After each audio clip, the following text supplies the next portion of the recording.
Assalamualaikum warahmatullahi wabarakatuh. Halo Sobat Kampus, kembali lagi ketemu sama Diler di Ngobrol Santuy edisi Ramadan, Buka Hati, Buka Cerita. Sobat Kampus, Ramadan adalah bulan penuh berkah, tapi ada kondisi tertentu nih yang membuat seseorang mendapat keringanan untuk tidak berpuasa. Nah, di cuaca yang sering berubah-ubah ini, siapa nih yang lagi kurang fit? Atau ada yang tetap produktif beraktivitas meski sedang berpuasa? Atau mungkin Sobat Kampus sudah mulai nyicil nih perjalanan mudik ke kampung halaman? Kira-kira gimana nih Islam melihat kondisi ini? Apakah kita diperbolehkan tidak puasa saat mengalami sakit, sedang perjalanan jauh, atau sedang bekerja dengan tenaga ekstra? Kita akan kupas secara tuntas di Ngobrol Santuy edisi Ramadan. Buka hati, buka cerita. Ngobrol Santuy kali ini bekerja sama dengan Ruhul Islam Universitas Islam Bandung dan didukung oleh Hijab by Diaira. Nah, Sobat Kampus, kita sudah kedatangan narasumber yang sudah tidak asing lagi karena beliau sudah pernah main-main nih ke Ngobrol Santuy di episode-episode sebelumnya. Langsung saja kita panggilkan, ini dia Ustadz Dr. Iwan Permana, SSY, ME, SY. Assalamualaikum Bapak, apa kabar Bapak? Alhamdulillah baik. Alhamdulillah. Bapak sehat? Alhamdulillah sehat. Kita sudah pernah bertemu ini di episode pernah sebelumnya ya, Bapak ya? episode sebelumnya pernah di sini. Alhamdulillah.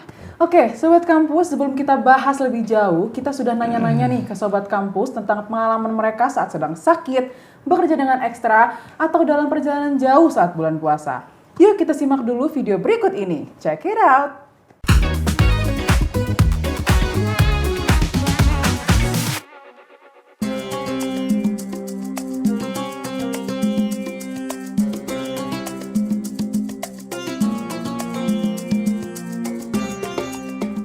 Puasa. Saya terkadang enggak puasa. Puasa sih, puasa. Iya, puasa. Sebenarnya tergantung sih sejauh apa, tapi kalau misalnya emang jauh banget, terus kayak di jalan udah nggak kuat nih, bisa pingsan gitu, boleh buka aja.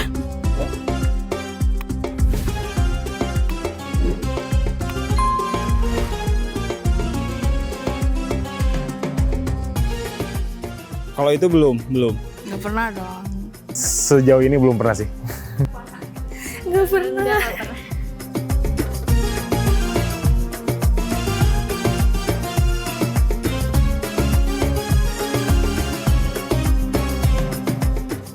Kalau dilihat dari kesulitannya mungkin ya, kalau menurut aku kalau misalnya emang sulit banget dan itu nggak memungkinkan buat puasa, kayaknya sih nggak apa-apa kalau nggak puasa juga. Tapi ya kalau bisa mah diusahain dulu puasa sih.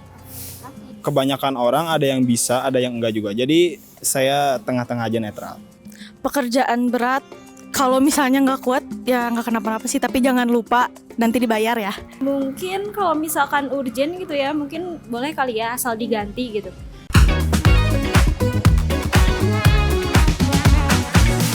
Wow, ternyata menarik juga ya jawaban dari sobat-sobat kampus tentang puasa di kondisi seperti itu. Menarik banget nih buat dibahas lebih dalam. Nah, biar kita dapat jawaban yang lebih jelas, kita langsung aja nih tanya-tanya ke Bapak yang udah ada di samping di layar. Nah, Bapak, apa sih yang harus dilakukan jika kita sudah merasa tidak enak badan nih saat berpuasa? Pada saat kita mengalami asam lambung, terus juga diare, ataupun sakit kepala dan penyakit-penyakit lainnya gitu Bapak. Kapan sebaiknya kita mempertimbangkan untuk tidak berpuasa gitu? Nah, terus bagaimana juga cara kita untuk mengenali kondisi kesehatan yang membuat kita tuh diperbolehkan untuk tidak berpuasa? Ya, jadi terkadang ya kita ketika sedang berpuasa tuh siang hari sakit. Ya. Sakit sehingga kita merasa tidak bisa atau tidak sanggup untuk dilanjutkan. Nah ini sebenarnya Allah Subhanahu wa Ta'ala memberikan keringanan ya, rukhsah bagi orang-orang yang sakit ini ya, dibolehkan untuk membatalkan puasanya ya. Sebagaimana firman Allah, "Faman kana minkum maridon aw ala safarin fa iddatum min ayyamin ukhra." Ya. Orang-orang yang sakit ataupun juga yang dalam perjalanan ya, dalam keadaan safar jauh gitu, dia boleh ya membatalkan saumnya, kemudian diganti pada hari-hari yang lain ya, atau biasa kita kenal dengan dengan qada ya, qada saum. Nah, jadi ketika kita sakit tidak perlu kita memaksakan diri sehingga itu bisa memadorotkan kepada diri kita sendiri ya. Karena salah satu tujuan dari syariah itu kan adalah menjaga jiwa ya, hifdun nafas ya. Jadi segala sesuatu yang akan membahayakan jiwa, nah itu tidak dikehendaki oleh syariah. Ya. Seperti sakit, jika memang kalau saum akan memperparah, yaitu boleh kita berbuka saja, kemudian diqadha pada hari-hari yang lain itu. Oke, jadi kalau misalnya ada hal-hal yang mendesak gitu Bapak, ya tidak apa-apa kalau misalnya kita berpuasa, tapi harus diqadha di kemudian tapi hari harus gitu diganti di hari-hari lain. Oke. Saum. Nah, kalau untuk orang yang sakit nih Bapak, bagaimana cara orang tersebut mengatur jadwal minum obatnya? Sedangkan minum obat ini harus kita minum setiap beberapa jam gitu Bapak. Ya, ya. Mungkin kalau yang sakitnya ringan ya, karena kan sakit itu banyak ya. Iya benar sih. Ada yang sakit ringan dalam arti tidak perlu sampai membatalkan saum kan. Ada juga yang memang sakit parah yang kalau saum itu bisa memadorotkan diri kita. Nah, untuk sakit-sakit yang ringan ya, itu tidak perlu membatalkan saum dan bisa minum obat. Bisa jadi di malam hari ya, misalkan sakit flu itu kan bisa saum, mungkin minum obatnya setelah berbuka, kemudian setelah makan sahur, siang harinya masih bisa beraktivitas dan bisa melaksanakan saum ya. Tapi untuk sakit-sakit yang katakanlah berat ya, yang dimana kalau kita saum akan memadorotkan kepada jiwa kita, itu boleh kita berbuka dan meminum obat ya, agar jiwa kita tidak terancam ya, yang bisa membahayakan jiwa kita. Oke, jadi sebenarnya baik lagi ke kondisi kita masing-masing ya Kondisi Bapak masing-masing kita ya. Nah, Claire mau tanya kalau misalkan kondisinya itu, kan tadi kata Bapak kalau misalnya udah berat gitu, kita boleh berbuka. Nah setelah berbuka apakah kita lagi berpuasa atau enggak? Kalau sudah berbuka itu tentu tidak bisa dilanjut tidak bisa ya. dilanjutkan. Kita terus saja makan minum boleh sampai maghrib, tapi nanti saum pada hari itu diganti pada hari-hari yang lain ya. Untuk pekerja yang sering berpergian nih Bapak, terus dia berhadapan dengan kondisi-kondisi ekstrim seperti di lapangan atau shift malam. Nah itu gimana nih sebaiknya mereka mengelola puasa dan kesehatan agar bisa menjalani puasa mereka dengan baik gitu Bapak?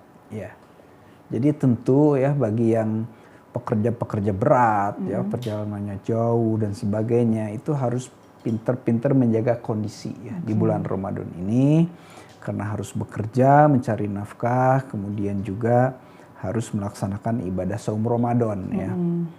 Nah, jadi yang bekerja berat ini dia harus saum ya, tapi jika ternyata ya tengah hari merasa tidak sanggup melanjutkan saum ya, merasa badan sakit dan sebagainya, itu boleh berbuka dan diganti dengan hari-hari yang lain ya, diqadha ya gitu. Tapi tetap dia harus niat saum ya, malamnya dia harus niat saum. Nah, tapi jika ternyata tidak sanggup di tengah hari, boleh dia berbuka. Oke, berarti balik lagi ke kondisi masing-masing Kondisi, ya Bapak, apakah mampu atau tidaknya Apakah melanjutkan mampu puasa atau tersebut tidak. ya Bapak ya. Betul ya. Oke. Nah, pertanyaan selanjutnya nih Bapak, ketika lagi di dalam sebuah perjalanan lintas zona waktu, lalu puasa kita jadi lebih panjang atau pendek, berarti kita harus mengikuti waktu yang mana nih Bapak? Ya.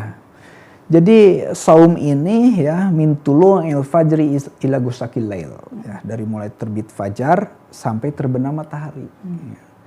Nah, mungkin di kita ya, negara kita mungkin 12 atau 13 jam lah ya kita ya, dari terbit fajar sampai terbenam matahari. Tapi kalau kita melaksanakan perjalanan jauh, misalnya ke luar negeri ya, itu kan jadi semakin panjang. Misalnya kita ke Inggris ya, itu sampai 15 jam di sana. Ya. Spanyol 16 jam, atau yang paling lama itu Finlandia hampir 18 jam. Nah, jangan kita mentang-mentang orang Indonesia ya, ketika berada di Finlandia udah 13 jam kita buka, nggak bisa. Nggak bisa. Kita harus ngikut waktu di sana, terbenam matahari jam berapa, baru kita bisa berbuka di sana. Oh, berarti harus Gitu. tetap mengikuti. Jadi mengikuti. Walaupun akan menambah waktu puasa lebih lama gitu Pak? Walaupun menambah waktu puasa menjadi lebih lama. Itu resiko berarti ya Pak ya? Iya, itu resiko. Oke, nah untuk perjalanan jauh tadi, kalau misalkan kita ke US atau kemana, apa sih hal-hal yang harus kita persiapkan gitu Pak, dalam keadaan kita berpuasa gitu, agar kita tetap maksimal gitu menjalankan puasa ini?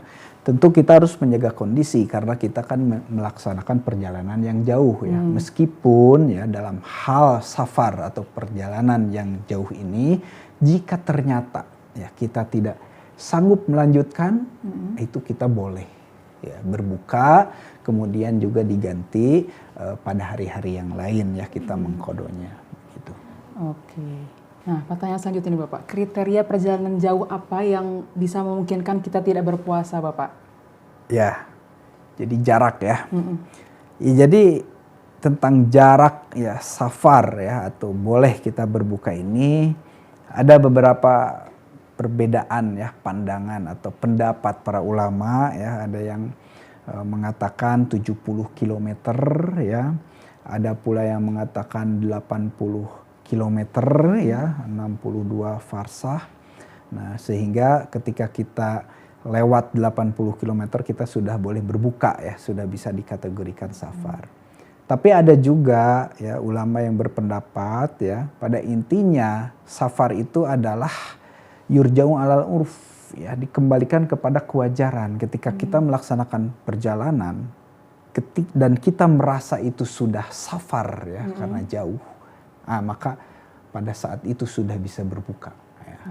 Tapi terkadang kita juga menyadari dalam nurani, ini perjalanan pendek ya, meskipun 70 km karena jalannya lancar ya, 20 menit, 30 menit ngebut nyampe ya, ini belum safar ya, itu berarti belum. Ya. Jadi kita kembalikan kepada kewajaran, hati kita bisa menjawab apakah ini safar atau tidak. Ketika kita yakin ini safar, sudah bisa berbuka, maka silakan berbuka ya, jika memang tidak kuat untuk lanjut saum, tapi harus diganti pada hari-hari yang lain saumnya ya, di kodo itu. Berarti kembali ke keyakinan kita masing-masing, Ya, apakah itu betul. kita boleh berbuka di waktu itu atau ternyata Betul. perjalanan masih sebentar ini Ya, gitu, bisa lanjutin lagi betul. nanti puasanya gitu ya. Betul.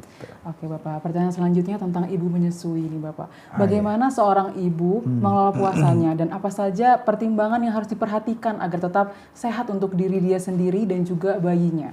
Ya, memang ibu yang menyusui ya, dia melaksanakan pekerjaan berat ya, karena menyusui bayinya. Dan harus terjaga nutrisinya agar bisa menyusui ya, sehingga kalau saum ya berat ya. Allah Subhanahu wa taala berfirman wa 'alal ladzina yutiqunahu ya, dan bagi orang-orang ya yang berat seperti itu ya, fidyatun ta'amu miskin, bisa dengan cara membayar fidyah ya, karena misalnya berat ya, menyusui, selesai menyusui 2 tahun berturut-turut hamil lagi. Melahirkan, menyusui lagi, selesai menyusui, hamil lagi, kan ada yang gitu kan. Iya. Nah, sehingga kapan ini mengganti saumnya? Ya akhirnya bolehlah dengan fidyah. Tapi kalau misalnya ya bisa ada waktu untuk mengganti, maka dia dengan kodo saja. Ya, tidak perlu dengan fidyah. Selesai menyusui dia kodo.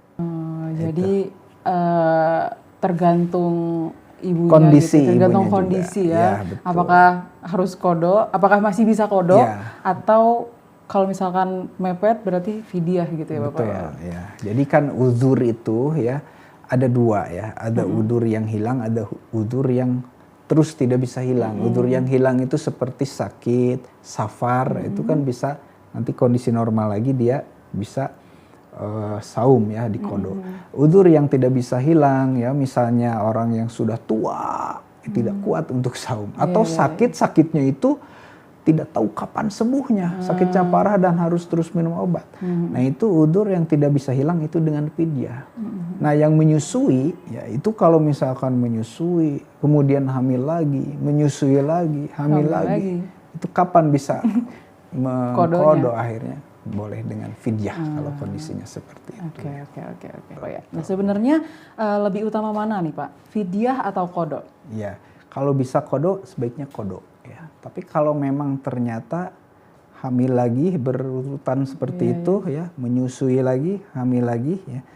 Dan sedangkan harus menjaga kondisi ya untuk asupan nutrisi, ASI sebagainya, sehingga sulit untuk saum, maka itu boleh dengan fidyah. Ya, jadi lebih utama kodo dulu. Kodo dulu. Kalau tidak bisa, baru fidyah. sulit fidyah. Oke. Wah, obrolan kita hari ini seru banget ya Sobat Kampus. Semoga bisa menambah wawasan dan makin memahami bahwa Islam memberikan kemudahan nih buat kita-kita dalam beribadah sesuai kondisi kita. Jadi kalau sedang sakit dalam perjalanan jauh atau bekerja berat nih, tetap pahami aturan dan jangan ragu untuk mengambil keringanan yang diberikan. Oke, terima kasih Bapak untuk ilmunya pada hari ini. Sebelum kita mengakhiri episode kali ini, boleh Bapak memberikan closing statement untuk sobat-sobat kampus di rumah. Ya tentu sebagai penutup ya, kita harus meyakini bahwa ibadah yang kita lakukan dan permohonan ampunan yang kita mohon kepada Allah di bulan Ramadan ini ya, pintu ampunan terbuka lebar sehingga jangan sampai kita merasa pesimis ya, tidak mendapat ampunan dari Allah Subhanahu wa taala. Kemudian kita harus berpikir panjang bahwa belum tentu Ramadan tahun depan kita bisa merasakannya. Karena itu mari kita maksimalkan ya, ibadah Ramadan tahun ini ya, yang saat ini kita jalani seakan-akan kita tidak akan lagi merasakan Ramadan lagi ya, sehingga kita bisa memaksimalkan sebaik mungkin saum Ramadan, qiyam Ramadan ya, selagi kita mampu ya sebaiknya kita tuntaskan ya. Jika kita merasa sakit ataupun sapar, selagi kita mampu kita saum saja. Kalau memang tidak mampu, maka boleh kita ganti di hari-hari yang lain. Oke, Sobat Kampus, jangan lupa untuk memperdalam lagi ibadah-ibadah kalian seolah-olah di tahun depan kalian tidak akan bertemu dengan bulan Ramadan. Perbanyak sholat-sholat kalian, perbanyak doa-doanya, sedekah-sedekahnya, sampai kita bisa mengumpulkan banyak pahala di bulan Ramadan tahun ini. Nah, Sobat Kampus, nggak kerasa nih, udah di penghujung acara. Sampai bertemu di Ngobrol Santuy edisi Ramadan berikutnya. Buka hati, buka cerita. Aku Diler, pamit undur diri. Wassalamualaikum warahmatullahi wabarakatuh.